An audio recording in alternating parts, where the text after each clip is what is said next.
अस्सलाम वालेकुम। देखिए, आज जो है अभी ईडी मेरे घर सर्च वारंट के लिए आई है। 2016 का ये मामला है। सीबीआई ने एफआईआर दर्ज की थी जिसमें ऑलरेडी केस जो है चल रहा है, ट्रायल कोर्ट के अंदर चल रहा है, चार्ज पर बहस हो रही है। और उसमें जो है उसके बाद 2022 में एसीबी ने मेरे यहाँ सर्च वारंट किया, मुझे गिरफ्तार किया, जिसमें मैं 10 दिन के अंदर मुझे जो है जमानत हो गई। अब इसी मसले में ईडी ने पिछले साल 10 अक्टूबर को मेरे यहाँ सर्च की है। अब ये मैं इनसे ये जानना चाहता हूं, मैंने पूछा भी अभी इनसे, ईडी वालों से, कि भाई अब आप क्या सर्च करने के लिए आए हैं। 2 मुकदमों में मुझे जो है दो एजेंसियों के जो केस हैं, सेम केस हैं, उसमें मुझे जमानत मिल चुकी है। अब इसमें आप सर्च कर चुके हो। मेरी मदर इन लॉ, उनको कैंसर है और उनका अभी 4 दिन पहले ऑपरेशन हुआ है अपोलो के अंदर, और वो बहुत सीरियस हैं और वो मेरे घर पर हैं, मेरे पास हैं। और मैंने इनको लिख करके दिया हुआ है ईडी वालों को कि ऐसे ऐसे वो मेरी मदर इन लॉ जो है वो कैंसर से पीड़ित हैं और उनको एडवांस स्टेज पर हैं, कैंसर का भी उनको ऑपरेशन हुआ है।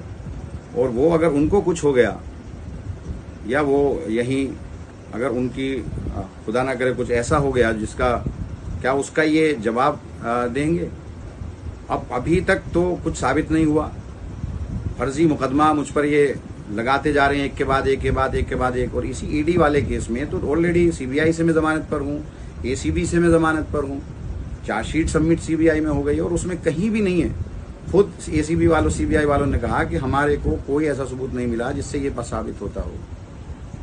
तो मैं ये जानना चाहता हूं इनसे कि भाई ये क्यों मुझे सर्च वारंट के नाम पर ये गिरफ्तार करने के लिए मुझे आए हैं।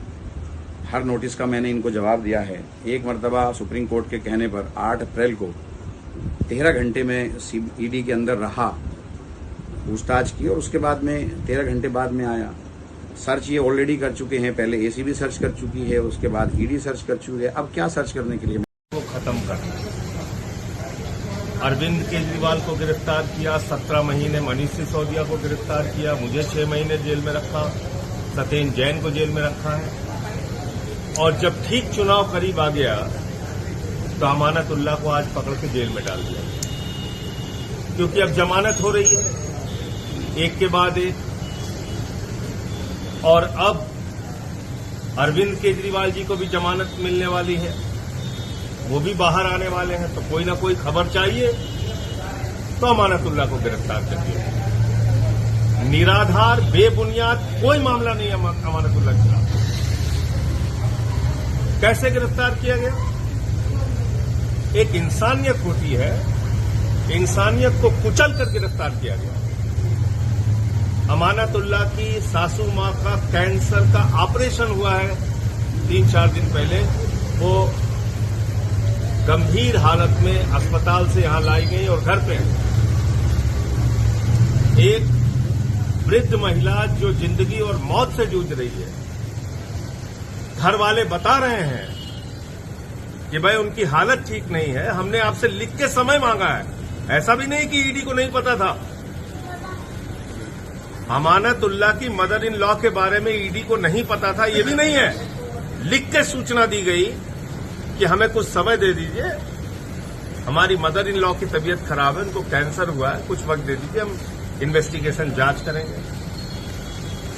और आपको अब मैं जो बताने जा रहा हूं वो कानून के किस दायरे में जांच है या कॉमेडी है, ये मीडिया के लोग और इस देश के लोग खुद तय करें।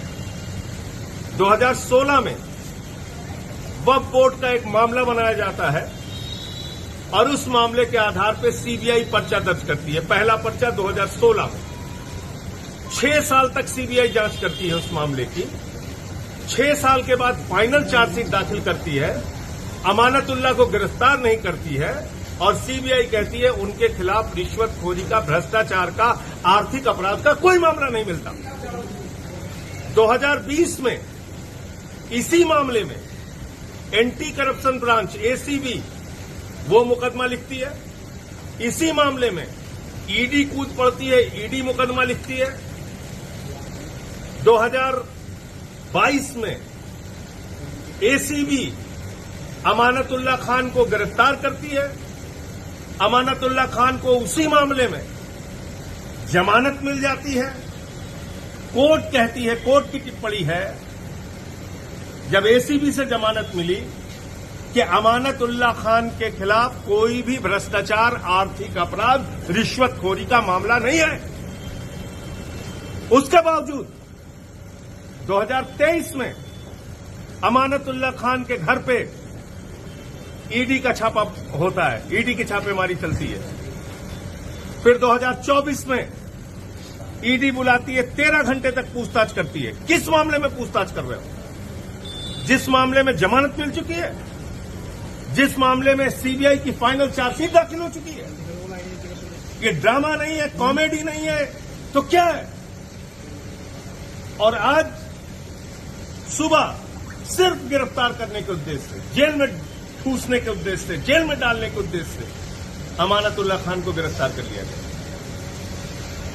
मैं भाजपाइयों को कहना चाहता हूं, तुम पूरे देश के सामने एक्सपोज हो चुके हो और तुम्हारे नेता, देश के प्रधानमंत्री नरेंद्र मोदी एक तानाशाह के रूप में स्थापित हो चुके हैं। बड़े बड़ों की तानाशाही नहीं चली, तुम्हारी भी नहीं चलेगी। तुम भी एक दिन सत्ता से हटोगे, जाओगे और इन बातों का जवाब देना पड़ेगा तुम्हें।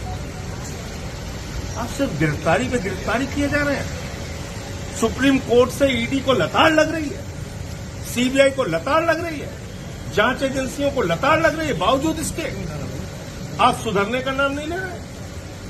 आप आके अरेस्ट करके लेके चले जा रहे हैं। किसी को भी पकड़ो, कॉलर पकड़ के गिरफ्तार करो, जेल में डालो। ये कौन सा न्याय है? ये कौन सी कार्रवाई है? ये कौन सी व्यवस्था है? तो इसलिए पूरी की पूरी आम आदमी पार्टी अमानतुल्लाह खान के साथ खड़ी है, उनके परिवार के साथ खड़ी है। उनकी जो वृद्ध सासू मां है, उनके साथ हम लोगों की सिंपैथी है, सहानुभूति है। लेकिन निर्दयता और तानाशाही की सारी पराकाष्ठा मोदी और ईडी ने पार कर दिया है। ये आज पूरे देश ने और दिल्ली ने देखा। और जिस चुनाव के नाते ये सब कर रहे हैं भाजपाई, उनको मैं बता देना चाहता हूं, ये कार्रवाई तुमको बहुत महंगी पड़ेगी। बुरी तरीके से चुनाव में हारोगे, यही मैं कहना चाहता हूं। न्याय मिलेगा अमानतुल्लाह को भी। उनके खिलाफ कोई सबूत नहीं है, कोई मामला नहीं। विजय नायर को आज जमानत मिली, इस पर क्या कहेंगे? इसमें अभी सबको जमानत मिलेगी। विजय नायर को जमानत मिली है, अरविंद केजरीवाल को भी जमानत मिलेगी बहुत जल्दी। इसीलिए तो नया नया मामला ये लोग तैयार करते हैं। खबर कैसे चलाएंगे आम आदमी पार्टी के खिलाफ? सबको जमानत मिलती जा रही है, कोई सबूत है नहीं, तो बस एक मजाक बना लिया अपनी जांच एजेंसी के नाम पे। आते हैं, किसी का भी कॉलर पकड़ते हैं, चलो जेल चलो, चलो जेल चलो। सर राजस्थान और गिरफ्तारी का जो आधार दिया उसको पढ़ के आपको शर्म आएगी। सर राजस्थान कह रहे हैं हमारे ऊपर चिल्लाया गया, उल्टा उनके परिवार पे चिल्लाया गया। यहां का एसएचओ कह रहा था कि आरी से तुम्हारा घर काट देंगे, कह रहा घर काट देंगे तुम्हारा, दरवाजा खोलो। तुम डकैती करने आए हो यहाँ पे? डकैत हो तुम लोग यहाँ? अभी वीडियो दे देना सबको, चला यहाँ डकैती करने आए हो खाकी वर्दी पहन के। तो इसलिए उसकी जो कार्रवाई करनी है वो तो सब हम लोग कोर्ट में रखेंगे और इस सारे मामले को आम आदमी पार्टी अपने स्तर पे उठाएगी। बुलडोजर जस्टिस को लेकर एक सुप्रीम कोर्ट की टिप्पणी आई है कि आरोपी होने भर से आप किसी का घर नहीं गिरा। बुलडोजर जस्टिस कोई जस्टिस ही नहीं है। और मैं तो बार बार कहता हूं, बुलडोजर बहुत बेवफा है। छतरपुर में भी चलता है, अयोध्या में भी चलता है, काशी में भी चलता है। तो सावधान हो जाओ इस देश के लोगों।